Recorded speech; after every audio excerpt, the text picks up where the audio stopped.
Hey guys, if you're shopping for knives and gear, make sure you check out the description of the video you're watching right now for links to some great online retailers. There's also individual links for knives that I personally recommend. Thanks! What's going on, YouTube? Metal Complex here, and today I've got a really special, really cool knife overview slash review to share with you guys.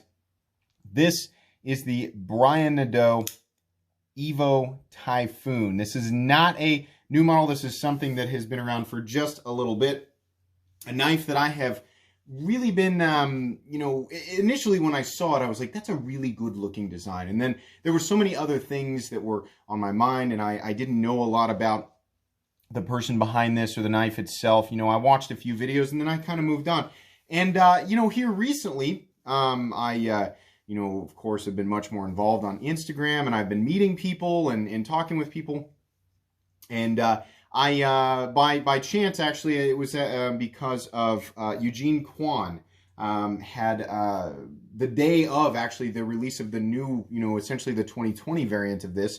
He made me aware of it, and I was like, oh my gosh, that's so cool. And I went to look at the newer variants, and I thought, yeah, you know what? I want that. I really want that. I've never handled it before, but I'm going to go ahead and pre-order that. So I did. I pre-ordered the new one. This is not mine. This actually was sent by @Antech7 on Instagram. Please give him a follow. It's because of people like him that I'm able to bring you guys daily knife content.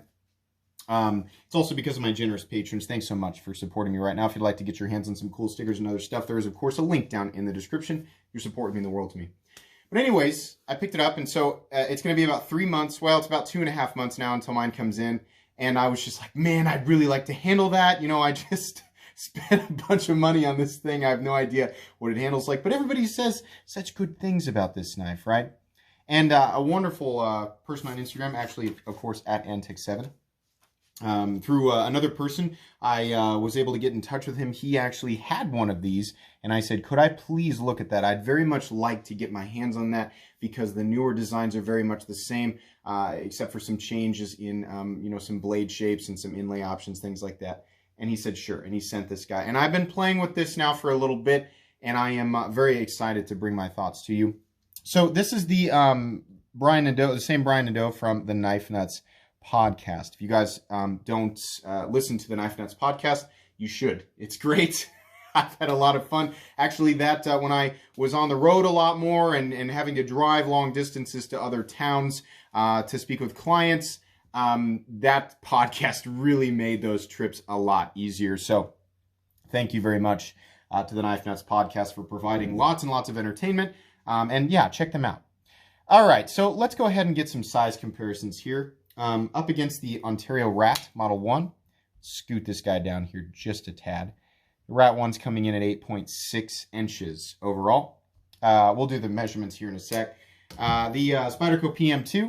Spyderco PM2 is coming in at 8.3 inches overall. So you can see there, this guy is actually just a touch longer than the Spyderco PM2. Really, really cool because this knife does not feel as big as it is. The Benchmade Griptilian, or in this case, the Ritter Hogue coming in at 8 inches overall. And last but not least, the Spyderco Para 3.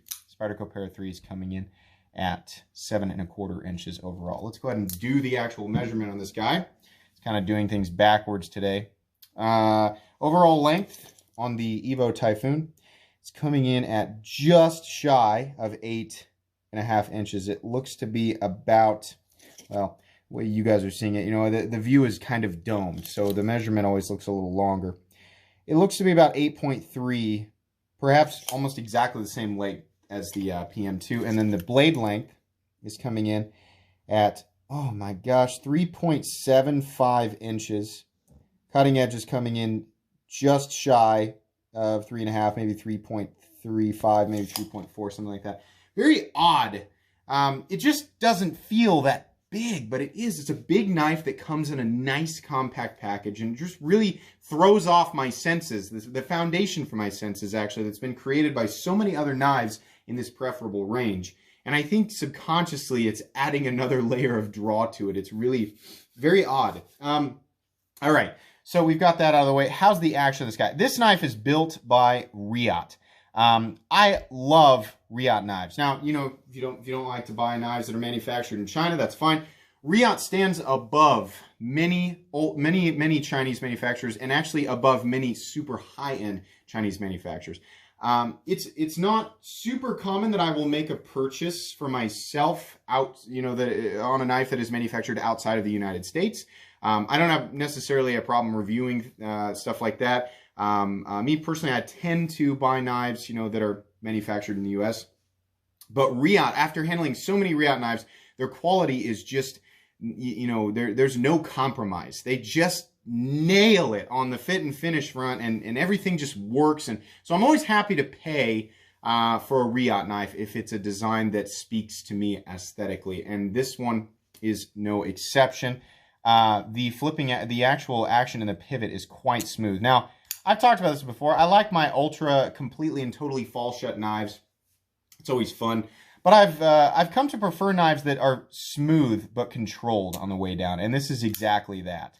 I'm always impressed by fall shut action. That's nice, and if it is fall shut, and it's a little bit slower, like the Shirogorov Quantum, I like that. But a knife that basically can be controlled on the way down and is frictionless on the inside is very preferable to me, and that's because during use, if I'm, focusing more on the task at hand and then I'm subconsciously disengaging that frame lock and putting it away, it's not falling shut so fast that I'm risking cutting my finger every single time.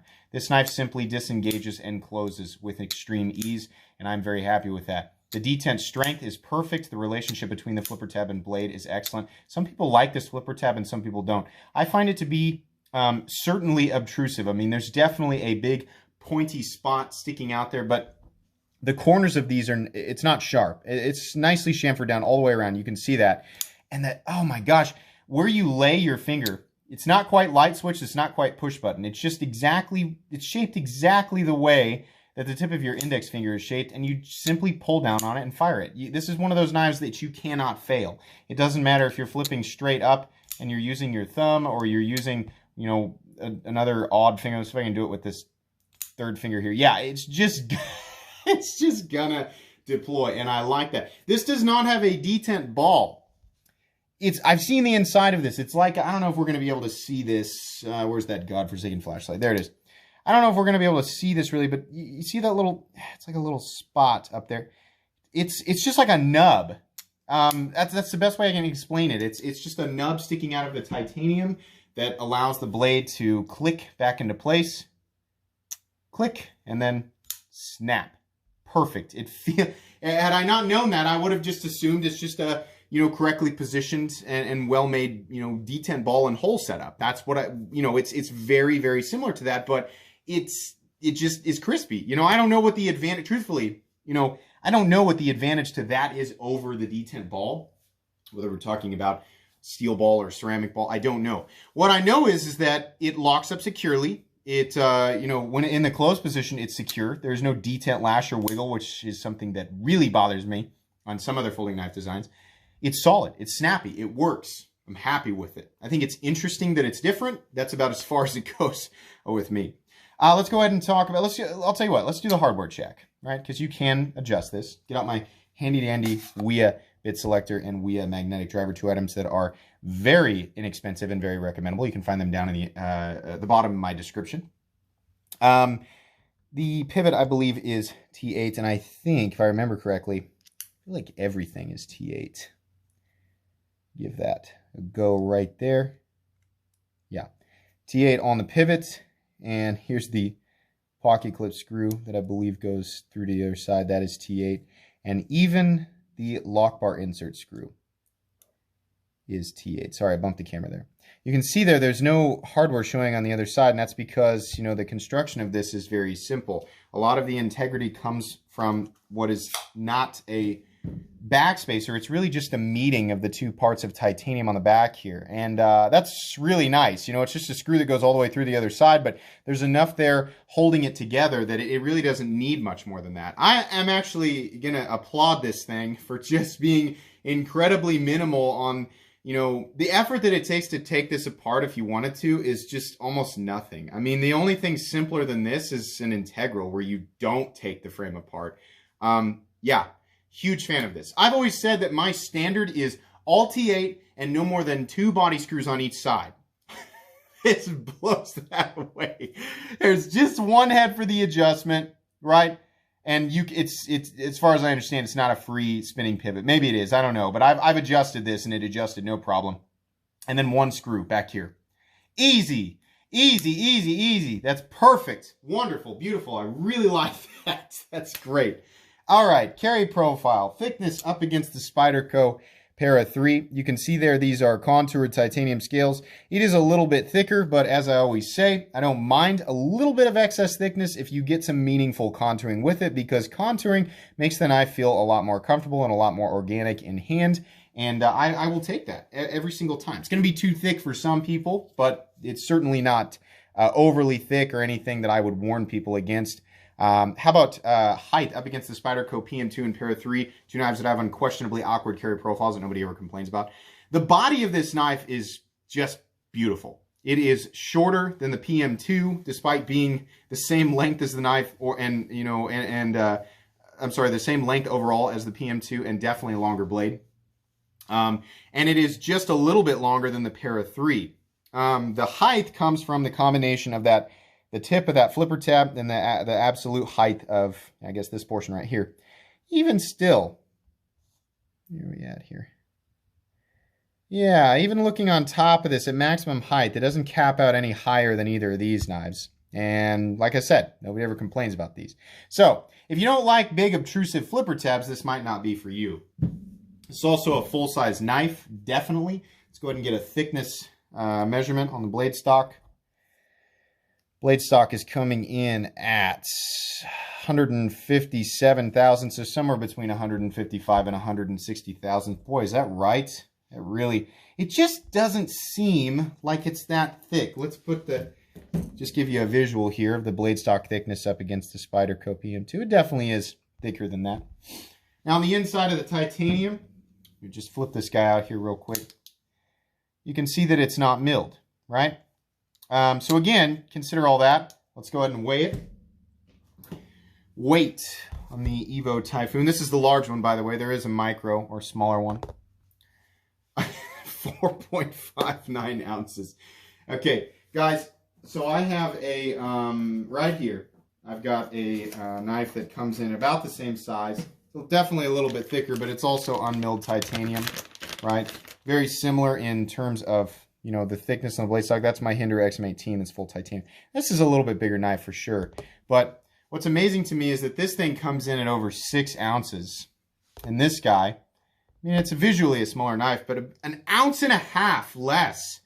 I would have thought, you know, handling this, I'm like, wow, it's light, but that's probably my senses being thrown off, right? It couldn't possibly be that light. It's got to be 5 ounces at least, not 4.5 ounces. I have zero problem with that whatsoever. I know a lot of people have, oh my gosh, you know, anything that's, you know, bigger and heavier than the Bug Out or the Para 3 Lightweight, that's too big and heavy for me. Okay, no problem. If you, you know, wear jeans on a daily basis, work pants, right, you know, just normal, I guess, just like a regular fitting pant material, you're not going to have a problem with this if you're used to carrying medium or larger knives. But if you're regularly carrying smaller knives or ultra lightweight knives, or if you wear, you know, skinny jeans or athletic shorts every day, this might not be for you. So keep that in mind. It also might be illegal where you live. Check your local laws.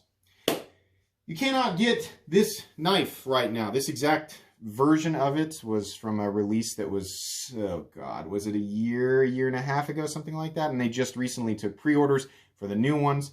Now, it seems like he's going to keep doing this. This is a very, very popular model. I'm hoping that there's just slight evolutions of this over time. They offer different blade shapes, maybe, you know, change a couple of things, but I hope that this model continues to be available. As of right now, I completely missed the first run of these, but it's my understanding that essentially they promote it, that the pre-order is coming, and then you're able to go and, you know, either put a down payment, like make a small initial payment, or pay in full. And then, you know, in this case, 3 months later, from that initial pre-order, I'll have mine. It was the same case here with this. You could pay a little tiny bit, and then you paid a higher, or the standard price. And if you, once it was finally ready to ship to you, or if you paid in full initially, you got a little bit of a discount. So I believe these came in their base form without any extra embellishments, basically just like this. It's one of the standard variants. You could get these for about $300. That's a really, I mean, normally I talk about price at the end, but, you know, considering what we've got here, that's a really good deal. Now, these came in, you know, a couple of different forms. Like the one you're seeing here just has a milled portion of the titanium with this diamond texturing, which is, oh, it's just so great. We're going to talk about that. And then you can see on the other side, it's an exposed frame lock. Now, they had some other versions that had inlays, which actually the one that I ordered has an inlay, and that inlay covers the frame lock.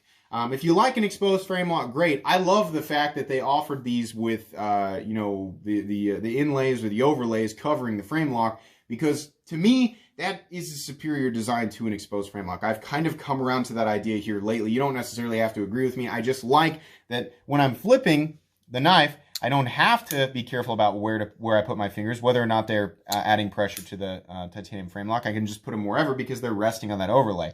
Now, fortunately, this doesn't have such a narrow frame that that's difficult. In fact, even if I find that even if I am kind of slightly resting on that frame, the overall profile of the knife just makes it to where it's essentially trivial.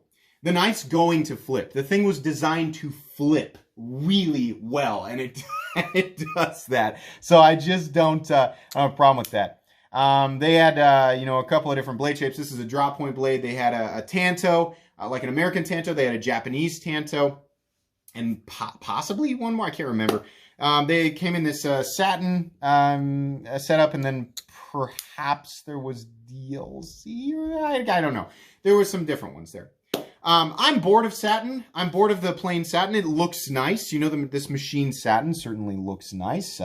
Everything's done correctly. It's fine. It's just not my preference. Fortunately, they currently offer Damasteel. In the newer ones, they offer a Damasteel one. I kind of wish that they had a completely tumbled option, but that's just me. That's an aesthetic thing. I don't really, you know, it's not really changing much in terms of, you know, utility. Let's go ahead, we're 17 minutes in. Let's go ahead and talk about the anatomy here. We have these beautiful, I don't know, they're like very, very lightly tumbled contoured scales. I love contoured titanium, especially when it's textured, which is exactly what we have here. Another really amazing element is how they raise the titanium around the pivot. That is a feature of a knife that I never knew that I really would care about aesthetically, and perhaps it's actually been on some other knives that I reviewed and I've just skimmed over it because it just wasn't a feature that stood out in combination with the rest of the knife. But for whatever reason, I think it's because of the simplistic overall lines, and that's something that I like. I like simplicity in the lines, and I want complexity in the fine details of the design, which is exactly what this is. So the simplicity allows little things like that. The simplicity in the lines allows little things like that to stand out. And it just looks good. It's just a minor little thing, but it looks good. And then they have this area here that would otherwise be the inlay on a different version. And they've milled a line around the outside of it, highlighting this area right here, this perfect diamond pattern texturing. I love diamond pattern textured titanium. I love it. I have said this for basically since the conception of this channel. It is my favorite thing to see on titanium. It offers grip on an otherwise very slippery surface, but in this case, it's textured just enough, you can hear it, to provide a little bit of traction, but not so much that it's going to tear up your pants. And you know what? The area under the pocket clip is actually smooth, which makes this thing super easy to get in and out of the pocket. It's just wonderful. All these areas around the outside of the titanium perfectly knocked down. Very, very smooth. Not a hint of a hot spot anywhere. Let's take a look at the blade. So there's nothing on the blade. This is M390, by the way. You can see Brian Nadeau's maker's mark right there, but he leaves it all sterile. Look at how beautiful this is. Completely and totally sterile. God, this looks so good. I just am overjoyed with the aesthetic presentation of this knife. We have a blade that is thick, you know, on the spine, or fairly thick on the spine. Nice little fuller here, right? It's open right here, and then it, sorry, bumped the camera. And then it eventually turns into this just solid, it's not all the way through, this fuller that extends out here. Slight variances on different blade shapes, things like that. This area right here is just a tad sharp, which is generally a product of just a satin finished blade. Up here, it's not quite so bad. That's not really that big of a deal. Behind the edge, So excuse me, I've actually, periodically I watch other people's reviews. I just do, because I'm entertained. It's not because I'm looking for pointers or looking for things to add to my own review. I'm just watching other people talk about knives because I'm entertained by that. I watch as many knife, reviewers as you guys do, just because that's the kind of stuff that I like. I've heard people talk about Riat's, thickness behind the edge, and they generally are a little bit thick. And, I'm okay with a little. I don't need the edges to be an absolute laser beam. I just need it to cut. And really, I just like that everything is done really well and refined, and the fit and finish overall is good, as long as it's sharp enough to cut, regular EDC tasks, which is what I generally do with my knives. I'm okay with that. I don't like stuff that's overly thick and makes it cumbersome and a pain to do stuff like that. But I'm aware that a lot of Riat knives tend to be a little bit thicker behind the edge, right? This is typical Riat spine thickness. But behind the edge, oh boy, that is nice and thin. Let me get the debris off of there so you guys can take a look. Nice and thin behind the edge. Oh God, just a wonderful blade. So this fuller right here, I'm sure you guys are wondering, can you engage that and do the reverse flick? No, you absolutely cannot. It is an aesthetic feature. Some people are going, oh, darn it. I wish it wasn't there then. The blade definitely has character added to it because of that little hole, that little fuller there. It's the same way with the new ones. You can't engage it and do the reverse flick. Would it have been nice? Yeah, but if they made it accessible, they would have had to cut additional lines here or make the overall, the blade taller. And it would have taken away from this continuous flow that they've got, this straight look, right? This simple straight look. So I don't really care. I like to fidget with my knives, but as long as they deploy and they deploy efficiently, which is exactly what's happening there with the flipper tab, I don't really care. This area up here, funny enough, you can sort of, it's almost like the trigger on a firearm. You can hold on there, but it's not a safe position to put your finger, right? This area is a nice open sharpening choil, so that should be just fine. I wouldn't recommend choking up on it like this, but you kind of can. Jimping up here is easy to engage, and it extends a little further than some other knives, which I really appreciate because I often find myself wanting to do this, depending on what it is that I'm doing. You're a little ways away from the initial cutting edge right here, but just how well this thing fits in hand. It's always talk about wanting to be close to the edge if I'm going to make a heavy pressure cut. The other part of that that's really important is being able to get a good ergonomic lock in on the knife. So yeah, you're ways away from it, but I'm so locked in that I don't know that how much pressure I can apply and how efficient the cut is based on how close that cutting edge is to my finger is almost trivial. That's my honest take on it, right? All right. Moving down here, like I said, tire thing, beautiful. This area back here that connects this sort of seam, it's nice. You definitely have a lanyard bar that is completely and totally out of the way. This is how they should do this on every knife, not they as in Brian Nadeau and Riat. I'm saying knife designers, who put that hole in there. The problem is then you got to work around the pocket clip and the side of you. You put a bar back there and then it's completely out of the way. People, the vast majority of us who don't attach lanyards to our knives, right? 90% of us, it's there and we don't have to look at it. We don't have to think about it. We're not bothered by it. It's out of the way, right? Perfect place to put that. It's fine how this seams together. It almost looks like an integral, but it's not. I honestly, me personally, would have preferred a backspace or even standoffs, but that's just me, like, not able to come away from that. Some people are going to prefer this sort of seam over other designs. It's just fine. It adds plenty of integrity, keeps everything together, feels very solid. It's fine. It's also a little bit textured back here, which is nice. You can get a little bit of traction right there. The pocket clip is absolute perfection on this knife. I always talk about this swoop, right? MXG deep carry clip, swoop. It's not a duck bill or an angle. It comes up here and goes. I hate that, because it gets caught on stuff. This is a nice, it's fairly thick, but not obtrusive. It comes down and it swoops up. Not a lot to catch on anything, right? Smooth underneath. It's not an angle. It's not pinching. And then the point underneath, or the surface underneath is very smooth. And this carries pretty deep. That's all the more that's sticking out of your pocket. This part right here is not sharp. And then also, when you're gripping the knife, there's no hint of it, a hot spot at all. The pocket clip also flows perfectly with the design. It even follows this line right here. The pocket clip could not be better, right? It's fine. I'm always like, every time I do a review, I'm like, the pocket clip's okay. It goes with the design, but it's got this, or it's got this thing sticking up. you know, or it's kind of got the swoop, but it doesn't work with the design. You know, I'm always saying one thing or the other, and then I always pick this knife up, and I'm like, I want it to be like this. I want it to be kind of like, they did it.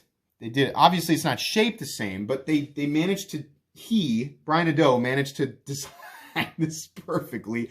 It's just really, really good. Lines on the back, everything looks great where they added the texturing, how it sort of follows the same lines as the front. Wonderful.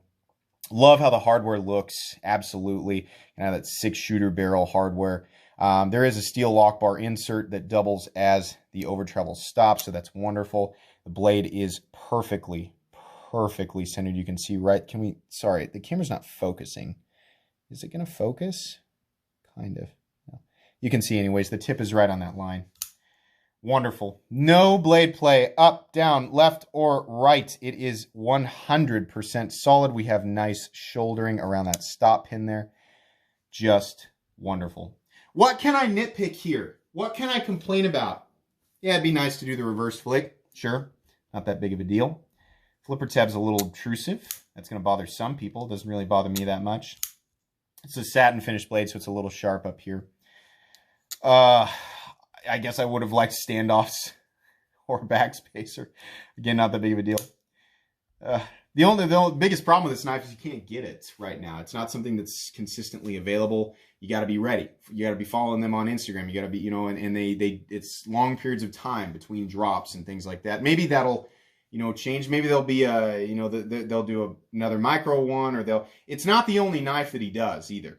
There's other Brian Nadeau designs, and following them on Instagram is a good way to stay up to date. They've also got a website, which is linked to their Instagram. And that's actually, it's the Knife Nuts podcast Instagram. You can find them pretty easily through there. But yeah, I mean, these are small batch. They always do just a few, and then, you know, they're not available for a while. I wish it was something that was, you know, available all the time, but there are obvious limitations sometimes. You know, I mean, it depends on how busy somebody is, how many different models they're working on, you know, their capacity. I'm sure there's a lot. I mean, there are costs associated with this stuff. There's a lot of things that keep you. It's not like people are like, I could make infinite of these, but I'm just not going to. It's never that simple. There's always a lot more that goes into it. This is wonderful.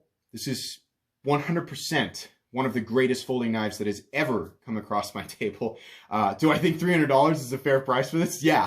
I literally don't have to think about that. There are so many knives that are so much more expensive than this that I have recommended, right? My XM18, not in full tie. I understand my XM18 is made in the United States, right? So if that's your thing, if you're like, no, I won't pay for a knife that's not made in the United States, okay, fine. But if we're talking about, you know, the overall quality, what you're getting for the money, right? Yeah, I honestly would have paid more for this knife. If they had slapped a $400 price tag on this, right, and one popped up like this, but it had the carbon fiber inlays, I would have been like, yeah, you know, I think I can see that, right? No, but you could get this for as low as $300 when it dropped. The downside is you had to be ready for it. It's more than a fair price, right? I know people are going to jump, I can get a Tucson full titanium and M390 for $160. I can get a Wii in full titanium and M390 for $240. They're not the same. Wiis are great. They're definitely, in my opinion, they're definitely higher quality than Tucson, but it's not the same feeling as this. Tucson, yeah, it's a great deal, but, and, you know, yeah, it's the same materials and it'll cut, but are they made with the same level of fit and finish, the same level of just every last little minute detail having, you know, just oozing quality? No, it isn't. I've handled plenty of knives from all these different manufacturers. There is a distinct difference between stuff like this and stuff that I was previously describing. This is wonderful. A+. I could sit here and try to nitpick things, and I can't come up with reasons for you guys not to check one of these out if you have the opportunity. Should you go to the secondary market and pay, you know, a massive markup? No. You can find somebody who's willing to offer you a fair deal, one in good shape, you know, then great, right? You know, definitely check it out. But pay attention to Brian Nadeau's Instagram and the Knife Nuts podcast Instagram, which actually, I don't know if they're one and the same or not. Pay attention to that stuff. These are high quality knives. Brian Nadeau obviously has an eye for aesthetics and pays attention to all these little teeny tiny design elements that separate an okay knife from a great knife. This is a great knife, fantastic knife. It's going to go in my most recommended knives playlist, and it's also going to go on my favorite knives of all time playlist. Thank you again so much, Antix7, for letting me experience this while I wait for the next 2.5 months before I finally get to have mine in hand. This is wonderful. Guys, that's going to be pretty much it for today's review. Going on 30 minutes now. It's definitely time to end this. If you enjoyed this video, please leave a like. If you'd like to check out my other content, I do, of course, have lots of videos of knives that are either expensive or inexpensive that I do or don't like, so check those out. And if you enjoy all my content, go ahead and click on that metal complex logo right there and subscribe, because there's definitely more coming. Thanks again for watching, everybody, and have a great day.